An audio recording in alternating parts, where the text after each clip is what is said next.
Hello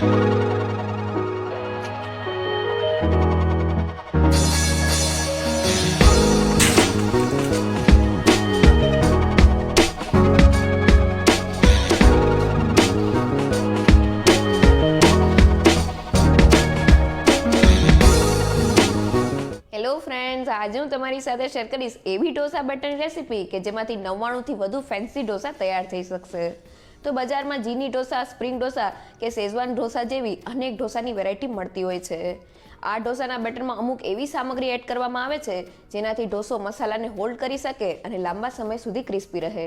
તો આજે આપણે ઘરે પરફેક્ટ માપ અને અમુક ટિપ્સ સાથે તેવું જ બેટર ઘરે તૈયાર કરશું અને તે જ બેટરમાંથી 3 અલગ વેરાયટીના ઢોસા પણ તૈયાર કરશું. એકદમ સિમ્પલ રેસીપી છે, ચાલો શરૂ કરીએ. સૌથી પહેલા ઢોસાનું બેટર બનાવવા મેં 1 વાટકી જેટલા ચોખા લીધેલા છે. તો મેં આ રીતના બાફેલા ચોખા કે જેને ઇડલી રાઈસ પણ કહેવામાં આવે છે તે લીધેલા છે. સાથે તે જ વાટકીના માપથી 1/4 વાટકી જેટલી અડદની દાળ લીધેલી છે. સાથે બેટરમાં ફટાફટ આથો આવી જાય તેના માટે ફક્ત 1/4 ટીસ્પૂન જેટલા મેથીના દાણા એડ કરી દઈએ અને હવે પાણી એડ કરીને દાળ ચોખાને સારી રીતે ધોઈ લઈએ. તો આપણા દાળ ચોખા સારી રીતે ધોવાઈ ગયા છે. હવે તેમાં રહેલું બધું જ પાણી કાઢી લઈએ અને તેમાં પાણી એડ કરીને તેને 3 થી 4 કલાક માટે પલાળી દઈએ. તો મેં દાળ ચોખાને પલાળી દીધેલા છે.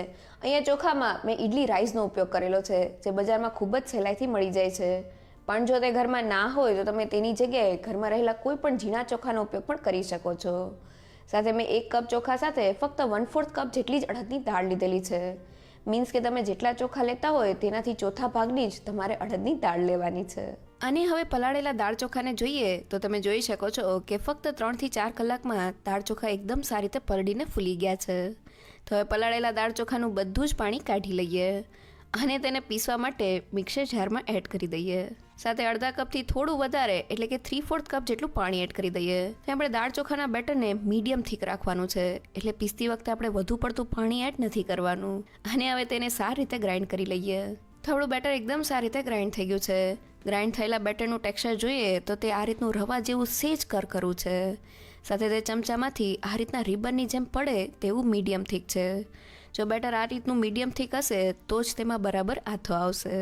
અને હવે બેટરમાં એડ કરવા માટે મેં જે વાટકીથી દાળ ચોખા લીધેલા હતા તે વાટકીના માપથી 1/4 કપ અને 4 મોટી ચમચી જેટલો ચણાનો લોટ લીધેલો છે. સાથે તેટલા જ પ્રમાણમાં એટલે કે 1/4 કપ અને 4 મોટી ચમચી જેટલો ઝીણો રવો લીધેલો છે. તો મેં ચણાનો લોટ અને રવાનું માપ સરખું રાખેલું છે. હવે તેમાં અડધા કપ જેટલું પાણી એડ કરીને બંનેને સારી રીતે મિક્સ કરી લઈએ.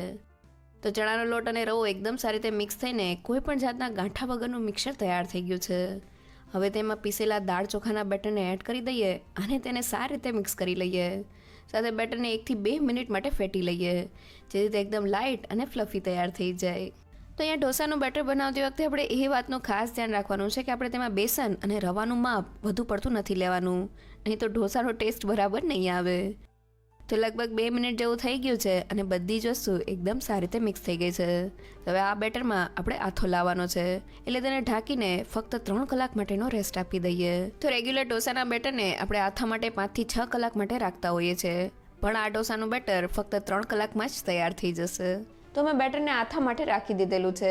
અહીંયા બેટરમાં મેં 1/4 કપ જેટલો બેસન અને 1/4 કપ જેટલો રવો એડ કરેલો છે. આ બંને વસ્તુ એડ કરવાથી ઢોસો લાંબા સમય સુધી ક્રિસ્પી રહે છે અને મસાલાને એકદમ સારી રીતે હોલ્ડ કરી શકે છે.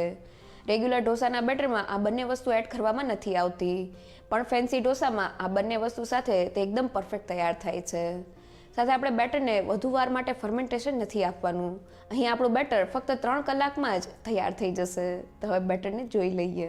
તો લગભગ 3 થી 4 કલાક જેવું થઈ ગયું છે અને બેટરને જોઈએ તો તમે જોઈ શકો છો કે બેટરની ઉપર આ રીતના ઝીણા ઝીણા પોર્સ આવી ગયા છે.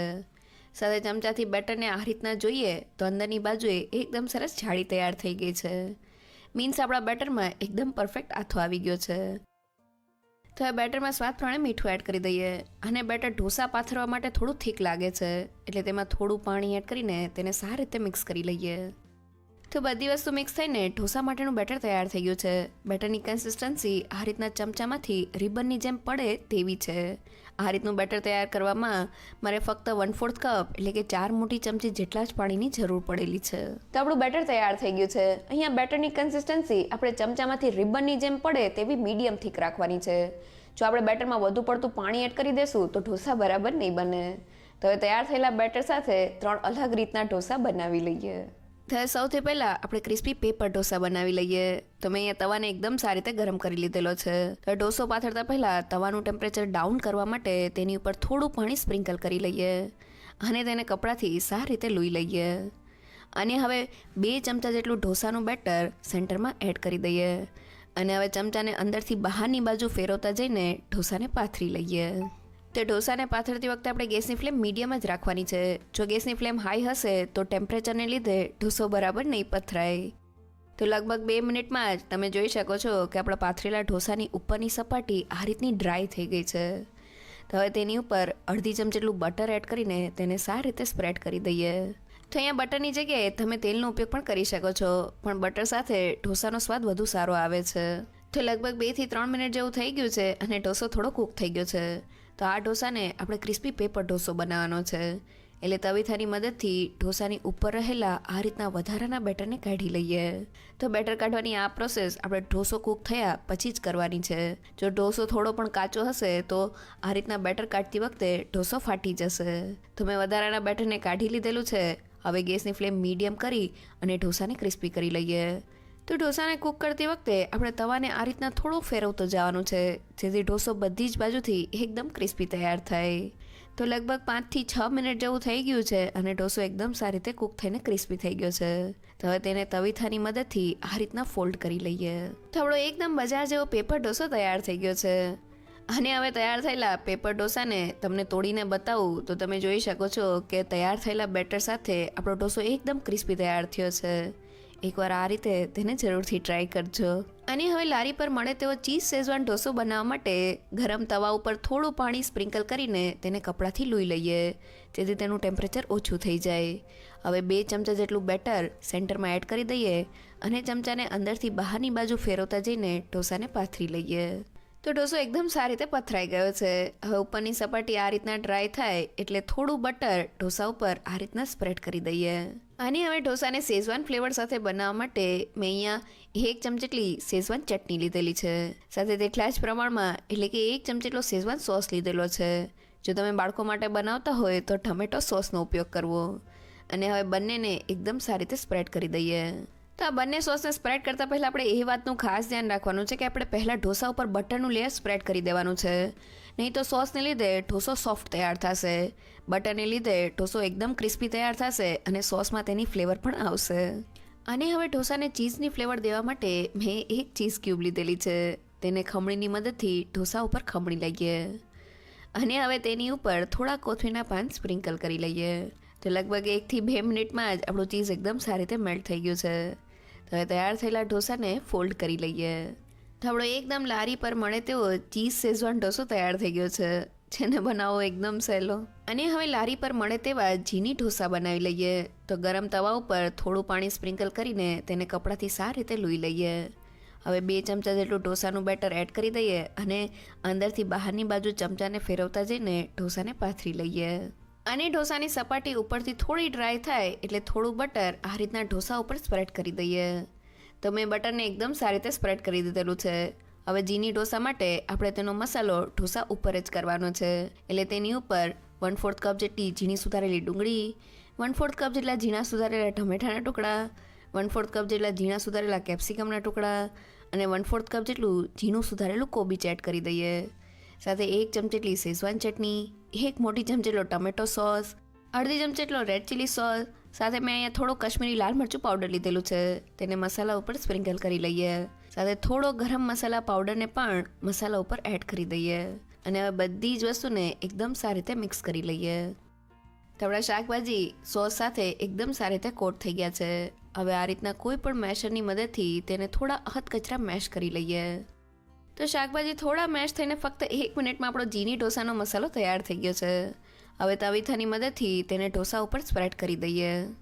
તો તમે જોઈ શકો છો કે મસાલાનું પતલું લેયર ઢોસા ઉપર સ્પ્રેડ થઈ ગયું છે. હવે મેં અહીંયા 1 ચીઝ ક્યુબ લીધેલી છે. તેને મસાલા ઉપર ખમણી લઈએ. તો ચીઝ સારી રીતે ખમણાઈ ગયું છે. હવે ઉપરથી થોડા કોથમીરના પાન પણ સ્પ્રિંકલ કરી લઈએ. સાથે થોડા લીલી ડુંગળીના લીલા પાન સ્પ્રિંકલ કરી લઈએ. તો થોડી જ વારમાં આપણું ખમણેલું ચીઝ એકદમ સારી રીતે મેલ્ટ થઈ ગયું છે. સાથે ઢોસો પણ નીચેથી એકદમ ક્રિસ્પી તૈયાર થઈ ગયો છે. તો હવે આ ઢોસાના આપણે રોલ વાળવાના છે. તો હવે તેને તવા ઉપરથી એક ચોપિંગ બોર્ડ ઉપર લઈ લઈએ અને હવે ઢોસો ગરમા ગરમ હોય ત્યારે જ આ રીતના કટરની મદદથી તેને લાંબી સ્ટ્રીપ્સમાં કટ કરી લઈએ અને હવે એક સ્ટ્રીપ્સના છેડાને ઉપાડીને ઢોસાનો આ રીતના રોલ વાળી લઈએ. તો એકદમ પરફેક્ટ રોલ સાથે આપણો ચીની ઢોસો તૈયાર થઈ ગયો છે. તો આપણા એકદમ ટેસ્ટી અને ક્રિસ્પી ઢોસા તૈયાર થઈ ગયા છે. ઢોસા બનાવતી વખતે બસ આપણે અમુક વાતનું ધ્યાન રાખવાનું છે. પહેલી એ કે આપણે તવાને એકદમ સારી રીતે ગરમ કરી લેવાનો છે. પછી તેની ઉપર થોડું પાણી એડ કરીને તેના ટેમ્પરેચરને મેન્ટેન કરી અને પછી ઢોસાને પાથરવાનો છે. આ પ્રોસેસથી ઢોસો એકદમ સારી રીતે પાથરી શકાશે. સાથે ઢોસો એકવાર પથરાઈ જાય પછી તેની ઉપર બટરનું એક લેયર કરી દેવાનું છે. બટરના લેયરને લીધે મસાલામાં જો થોડો પણ પાણીનો ભાગ હશે તો પણ આપણો ઢોસો સોફ્ટ નહીં બને. બટર ઢોસાને એકદમ ક્રિસ્પી તૈયાર કરશે અને ઢોસો પરફેક્ટ લાગશે. સાથે આપણે ઢોસાને મીડિયમ ટુ લો ગેસની ફ્લેમ પર જ કૂક કરવાનો છે જેથી તે એકદમ સારી રીતે ક્રિસ્પી તૈયાર થાય. તો તૈયાર થયેલા ઢોસાને સર્વ કરી લઈએ.